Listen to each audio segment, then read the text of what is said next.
Nós estamos aqui na oficina 9 do curso de formação de mediadores de leitura, tratando da criação de um ambiente leitor. Quero começar por essa ideia de que um leitor, ele é um leitor em tempo integral, ele não é um leitor só parcial, não é um leitor só quando está lendo um livro, lendo um gibi ou uma revista ou qualquer outra coisa. A cidade se oferece como leitura, então é importante a gente olhar isso e valorizar na criança, no jovem, no adolescente, no adulto, a habilidade que ele tem de ler. Falando de um outro contexto, certa vez eu estava num curso de letramento de adultos, alfabetização de adultos, né? E nós estávamos letrando uma série de pessoas, eram trabalhadores e já trabalhavam, então nem eram pessoas assim que estavam numa condição marginal, mas assim, eu lembro que a gente estava desenvolvendo a leitura básica mesmo, o conhecimento das palavras.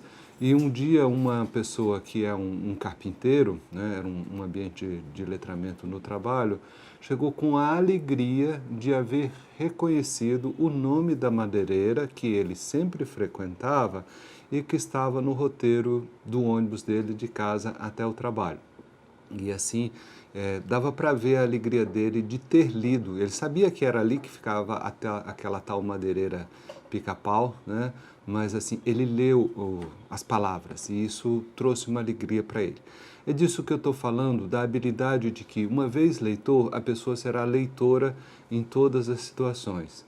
Há um livro muito bom para criança que chama Marcelo Aprende a Ler, alguma coisa assim, que assim, o menino vai aprendendo a ler e vai decifrando e vai lendo a cidade, tá? Então, é essa a ideia.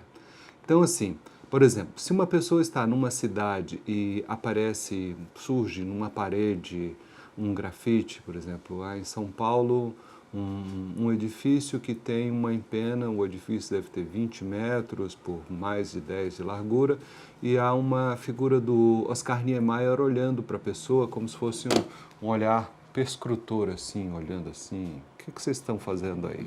Né? Então, isso tem um significado. O que a gente vê quando a gente olha para esse Papa da arquitetura, né?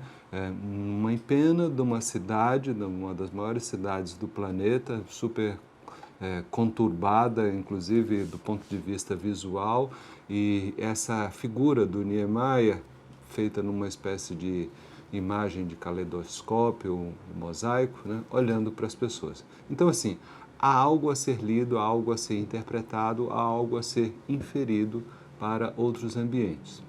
Tem sido comum nos anos mais recentes, e pelo menos o olho das pessoas tem olhado para isso, assim, as intervenções urbanas em que artistas de rua, grafiteiros, a arte do grafite, o grafite é uma arte, traz essa manifestação para paredes onde antes havia edifícios abandonados, então trazem pássaros, caravelas, há uma interação entre aquele ambiente em que é colocada aquela imagem e o ambiente anterior. Então, isso é uma leitura que se oferece aos nossos olhos, né? Então, do ponto de vista dos formadores e dos mediadores de leitura, a gente fala numa coisa que chama ambiente de leitura. O Aidan Chambers, né, tem esse livro publicado em espanhol, El Ambiente de la Lectura, né, que implica assim, no centro eu tenho um adulto facilitador, né, e aí eu tenho assim, de um lado, esse adulto facilitador, ele faz uma seleção, ele olha para os livros, né, que ele gostaria de mostrar aos novos leitores. Há uma outra dimensão que é ele lê esses livros, ele dedica algum tempo de mediação de leitura, leitura em voz alta, mostra as imagens, e há uma resposta que é esperada ou é apresentada por aquelas pessoas. Então, assim, não se pode falar numa leitura descontextualizada em nenhum momento, seja na casa, seja na escola, numa biblioteca, numa rua, numa cidade inteira, tá? Então, do que nós estamos falando dessa criação do ambiente de leitura? O mediador, que pode ser um adulto ou um jovem, facilitador, ele seleciona livros, coloca esses livros disponíveis, né, acessíveis, apresentáveis para os potenciais leitores. Ele faz a leitura, ele dedica um tempo para ler, as pessoas dedicam um tempo para escutar, essa leitura deve ser feita em voz alta, né? Ou pode ser, depois, quando a pessoa se acostumar com a leitura em voz alta, pode fazer a leitura consigo mesmo. Mas está sempre esse ambiente, o mediador, a seleção de livros, a leitura e a resposta que os novos leitores têm. E essa resposta pode vir na forma do quero ouvir outra vez, mãe, conta outra vez, pai, conta outra vez, tio, conta outra vez, né? Então, assim, pode conversar a respeito dessa história, pode ter uma prática informal. Crianças menores, não é difícil, assim, crianças menores, se são submetidas a um ambiente leitor, leem para o cachorro, leem para o gato, leem para a boneca. É disso que a gente está falando, que é necessário a cultura desse ambiente leitor. E quando a gente está na cidade, a gente pode olhar para uma parada de ônibus, ali pode estar uma pintura, pode estar um grafite, pode estar uma frase, e isso é uma manifestação ou de poesia, ou é uma história que está sendo contada ali.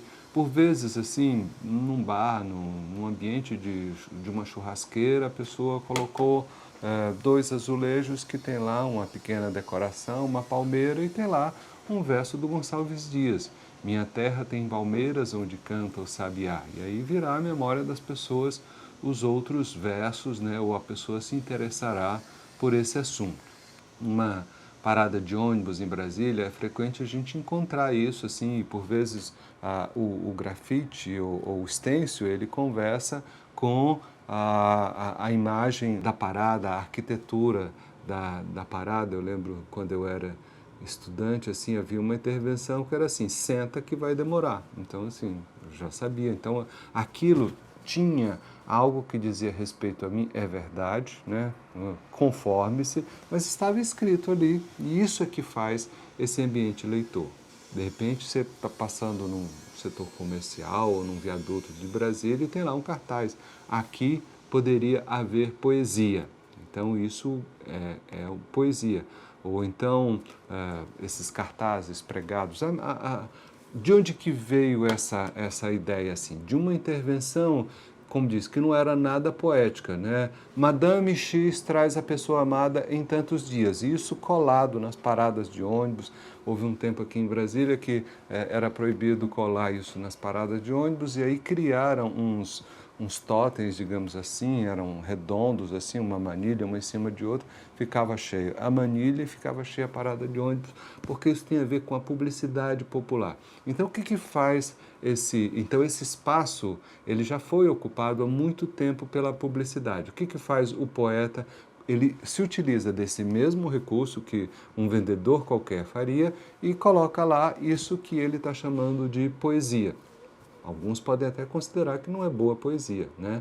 Então, e aí está lá escrito, carrega o passado que me trouxe. Se é num ambiente de passagem, tem todo o sentido de dizer assim, sejamos transitórios, né? Em Brasília, umas certas passagens debaixo do eixo, então se eu encontro, isso é para passar mesmo, você não pode parar nesse lugar. Então se está lá, sejamos transitórios, o que faz sentido não é tanto a palavra sejamos transitórios, mas ela está escrita naquele lugar.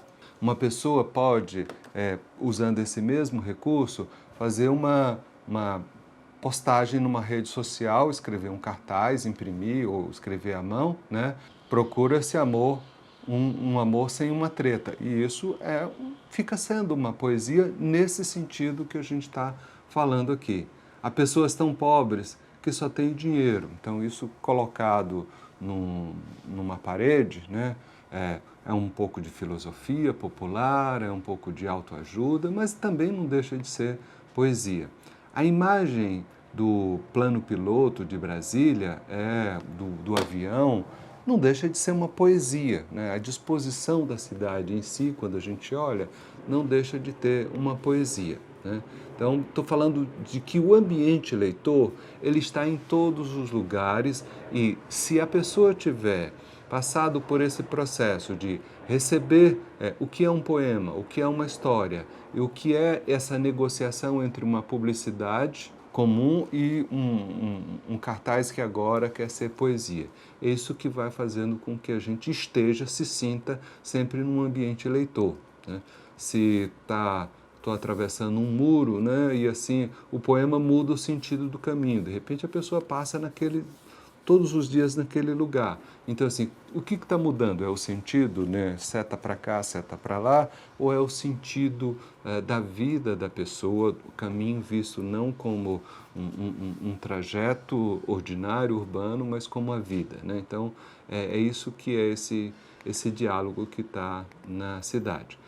Por vezes, essa poesia pode estar no logotipo de uma empresa, né, como aqui em Brasília é uma empresa de engenharia que é Espaço Y, e eles pediram para um desenhista colocar 2 edifícios assim, um do lado do outro, e fica um Y ali, e isso é uma poesia.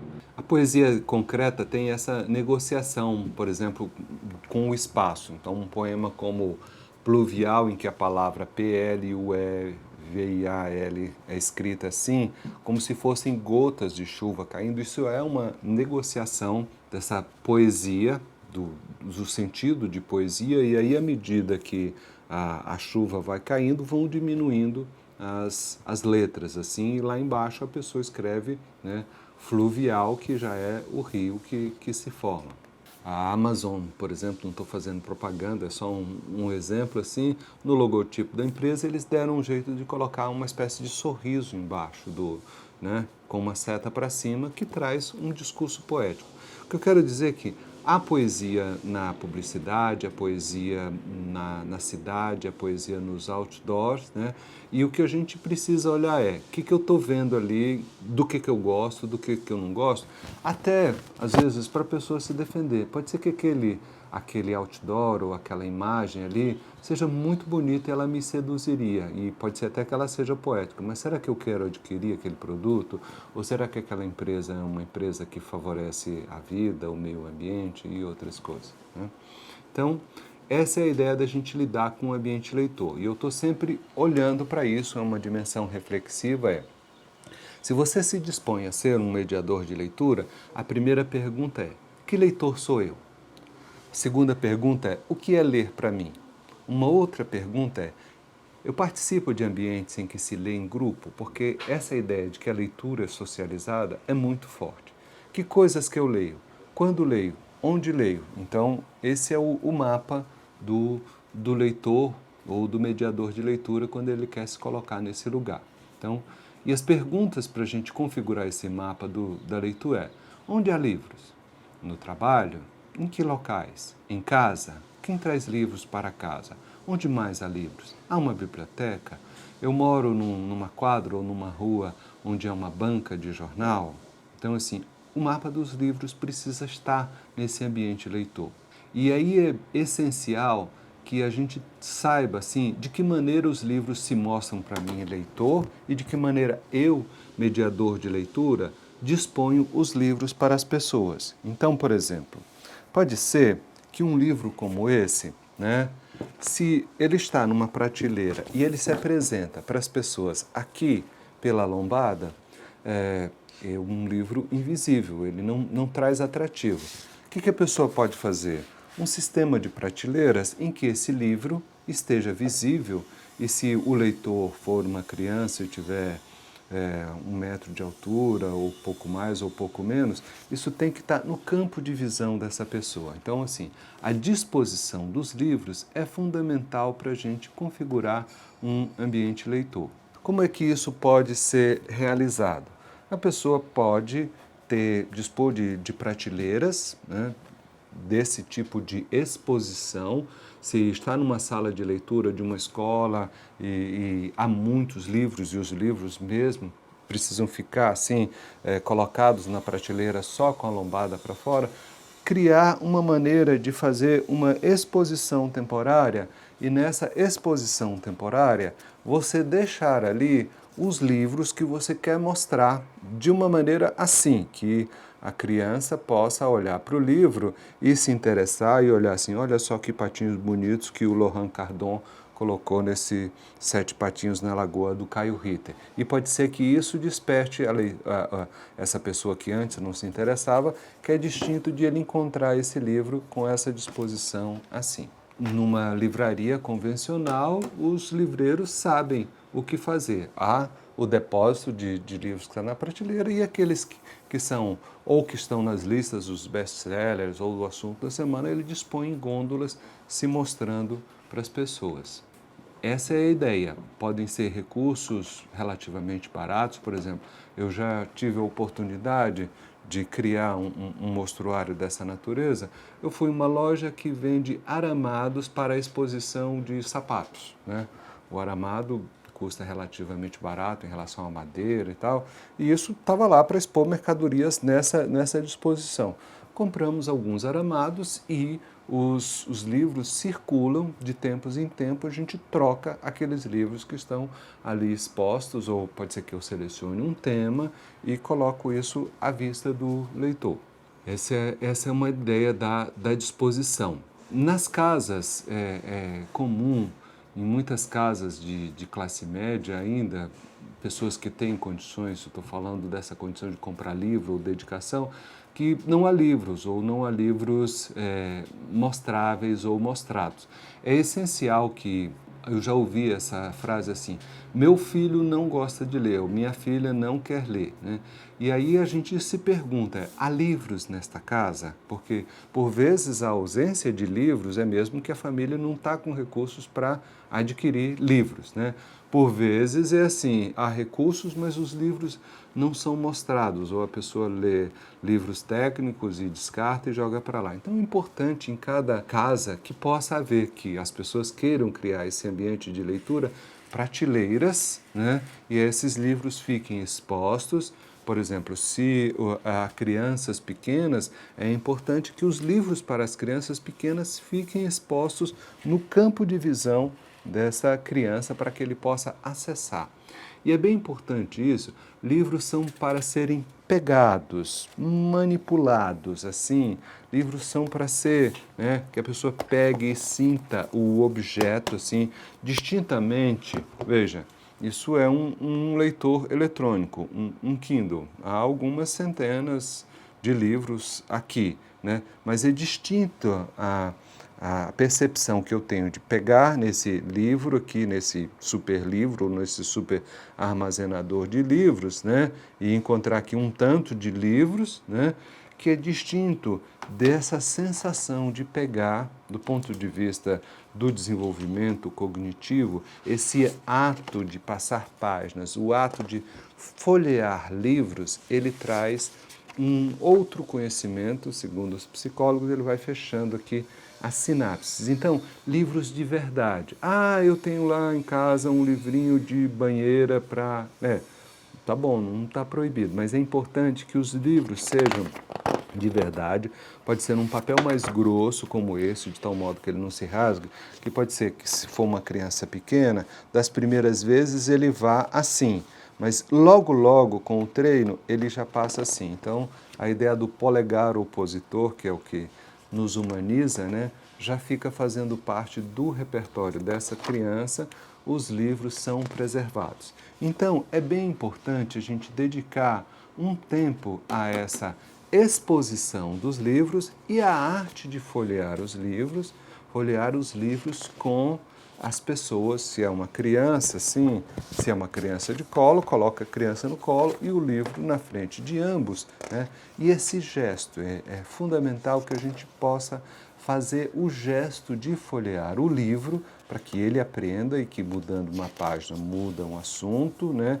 Que é uma história que vai se construindo. Por exemplo, aqui eu tenho um livro de imagens, o Bárbaro, do Renato Morricone, em que a história está configurada, né, em cada página dupla. E aí eu vou mostrando, e aí eu posso perguntar, e o que acontece nessa história? Quem está nessa história? E na sequência, e aqui o que acontece? Então, uma história, uma ficção, ela tem esses passos que é assim, o que vai acontecer? O grande interesse do leitor é assim, eu tenho que abrir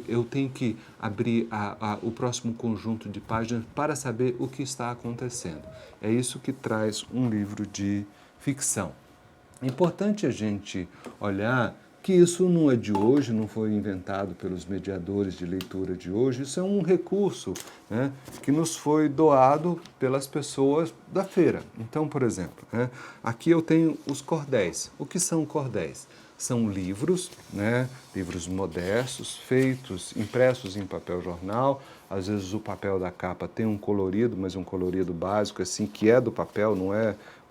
É feito em xilogravura, e essa palavra vem dessa cultura portuguesa, corda, cordão, cordel. E lá se usa a expressão cordel para o que a gente chama aqui de corda ou barbante, né? Então, esses livros, eles eram dispostos nas feiras assim, dessa maneira, por isso que ficou o cordel.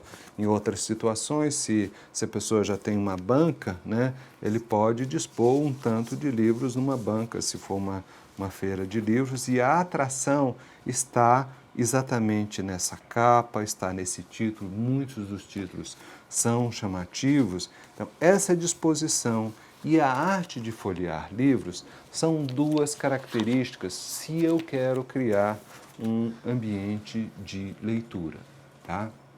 E aí, depois que eu trouxer o livro, trouxe aqui esse livro para te mostrar. Uma coisa importante, assim, é que haja uma leitura que possa ser interativa, como nesse livro aqui da Marta Altés, né, que se chama Não, em que existe a possibilidade de um mediador de leitura ler uma frase e as crianças responderem um coro, né, como nesse livro aqui, Oi, meu nome é Não, que é o nome desse cachorro. Eu sou um garoto muito bom, eu sou tão bom que todos na minha família estão sempre me chamando. E aí há uma série de travessuras que ele vai fazer, e isso traz uma oportunidade de diálogo que as crianças dizerem, não, não faça isso. Então, quando elas são chamadas a dizer esse não, elas participam da leitura, e é assim que eu vou criando um ambiente leitor, que é um ambiente de interação. Então, essa importância da leitura em voz alta, a importância de os livros serem mostrados, né, e serem atrativos, e de folhear e mostrar a história e trazer essa história de uma maneira participativa, fazer com que essas pessoas, essas crianças, adolescentes ou adultos, vez por outra, possam responder a isso. Por exemplo, nessa história do Antônio Prata, com ilustrações da Thalita Hoffmann, Jacaré Não, existe uma série da Ubu Editora, existe uma série de oportunidades, né? É um livro para crianças pequenas que estejam começando a ir para a creche e tal, e as cenas são cenas cotidianas, né? O ato de comer, o ato de se vestir, o ato de tomar banho, o ato de ir para a escola, e há um diálogo aqui que permite Jacaré Não. Então, em todas as situações de interação, a criança ou essa pessoa que está ouvindo, experimente fazer isso com adultos, que também vai funcionar. Ela vai poder dizer, Jacaré não. Então, a grande graça dessa história é, há algo inusitado que jacarés não fazem, né? Ou onde uma cena onde jacarés não estariam presentes, que traz a oportunidade de a pessoa dizer, jacaré não. E só isso já traz esse atrativo dessa história. Uma forma de explorar uma história, por exemplo, nessa Botija Encantada, com ilustrações do Rogério Coelho, um livro de minha autoria, o que é uma coisa que se faz? Eu posso folhear todas as páginas sem ler nada, né? E aí ir perguntando para as pessoas, e o que você vê? Então, o negro é significativo nessa história, o preto, né? E aí esse ambiente de claro escuro, de cinza, e aqui o que você vê, e aqui o que você vê. Essa também é uma história, né, em que há uma espécie de refrão, é uma história de fantasma, de visagem, como se diz no Nordeste, né, e a respeito de uma botija encantada, e há um refrão que é: a botija tem segredo e o segredo é uma pataca, quem tiver pataca entra, quem não tem entra na taca. Então, isso é quase que um trava-língua, mas também tem uma força aí, tem uma coisa assim, de um desafio que as crianças gostam de dizer. Então essa é a ideia de a gente criar um ambiente de leitura. Então mostrei aqui alguns livros que demonstram o seguinte, assim, eu estou com crianças de até 5 anos, eu escolho um tipo de livro. Eu estou com crianças acima de 5 anos, até 10 anos, ou que estão num grau de escolarização maior, eu escolho outro tipo de livro. Eu estou com adultos, eu escolho outro tipo de livros e eu folheio e eu mostro essa arte de folhear, né? Então, esse é um passo importante, folhear e fazer a leitura em voz alta. Há uma situação, aqui a gente está falando assim, o livro está na biblioteca, o livro está numa prateleira e tal. Mas há uma situação que pode ser que esse livro não exista disponível. E pode ser que o mediador de leitura precise ter assim, uma sacola como essa ou uma mochila onde ele coloca os livros, né?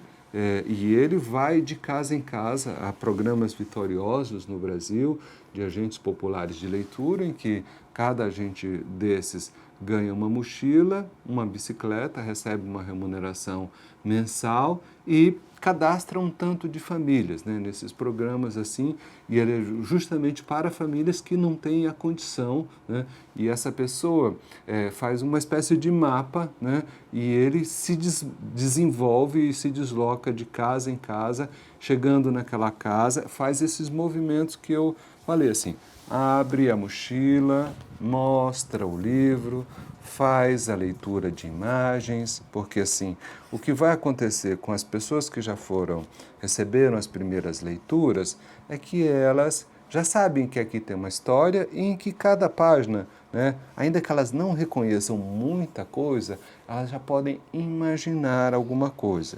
E mostrar o livro, mostrar a riqueza que é o livro. Então esse aqui, O Sol se Põe na Tinta Uraria Yamada, do Cláudio Fragata e da Raquel Matsushita, ele se apresenta com essa riqueza da guarda, né?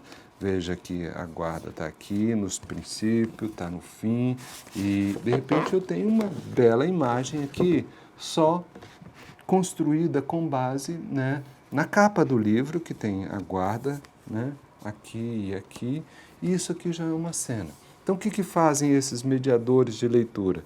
Eles estão percorrendo casa por casa, e ali eles folheiam os livros. Se for necessário, aquele livro fica naquela casa por um tempo, por uma semana, por um mês, há um sistema de empréstimo, depois a pessoa vai lá e recebe.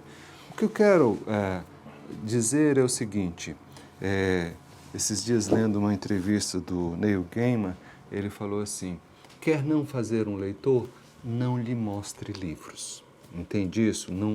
Não tenha livros disponíveis. Então, a ideia da gente criar um ambiente leitor é, antes de tudo, a gente ter essa possibilidade dos livros em casa. Muitas escolas têm um sistema de empréstimo, mas veja bem que não é só eu colocar o livro na sacolinha, ter um caderninho de anotação. É preciso que antes tenha havido essa cena da mediação de leitura. É importante a gente olhar assim, com que frequência se deve ler para crianças e jovens? Que tempo deixar para as leituras individuais, a leitura silenciosa e o processo de interpretação? Então, é necessário que haja um tempo dedicado à leitura. Neste programa aqui, nós estamos nos afiliando com um programa italiano que se chama Nascidos para Ler, né? Que é um programa para pequenos leitores, mas que serve para leitores em formação de qualquer idade, que é amar a leitura por um meio de um gesto desse, que é um gesto de amor, que é o de ler em voz alta, né? Então, na maior parte das vezes, nesse Nascido para Ler, esse programa é representado por um adulto que lê em voz alta para uma criança. Nesse conceito aqui, o princípio é a criança tem o direito de ser protegida não só contra a doença, a violência, mas também contra a falta de oportunidade adequada para o desenvolvimento emocional e cognitivo. Isso que se diz da criança, se diz do jovem, muitas vezes no processo de promoção escolar, às vezes está chegando no 5º ano, mas ainda não está bem letrado. E nós somos um país que ainda há muitos adultos não letrados em ficção, não letrados em poesia E é essa cena que a gente deve fazer. Criar ambientes de leitura. Então, eu sou mediador de leitura, não disponho de uma biblioteca, eu sou volante, eu tenho uma mochila ou uma sacola de livros. Eu estou numa escola, eu tenho uma sala de leitura. O que eu posso fazer? Dispor os livros de tal maneira que esses livros possam ser atraentes. Eu tenho tempo na minha sala, dedicar 10 ou 20 minutos para uma leitura diária e ir fazendo isso com regularidade. E só dessa maneira nós criaremos um ambiente de leitura. Quero finalizar esta oficina dizendo que, segundo a Unesco, um ambiente leitor, uma cidade leitora, ela dependerá de uma família leitora, né? Esta é uma casa onde as pessoas leem, então a criança se formará como um leitor. Essa criança frequentar uma escola que valoriza a leitura, ou esta cidade dispor de diversas bibliotecas e de diversas livrarias. Ou, se não houver nenhuma dessas coisas, ao menos que haja com alguma frequência movimentos literários, jornadas literárias, festas literárias, feiras literárias, ou seja, que os livros sejam dispostos para as crianças e que todos possamos ter um bom trabalho de mediação de leitura com base nesses conhecimentos que a gente está trabalhando no curso de formação de mediadores de leitura.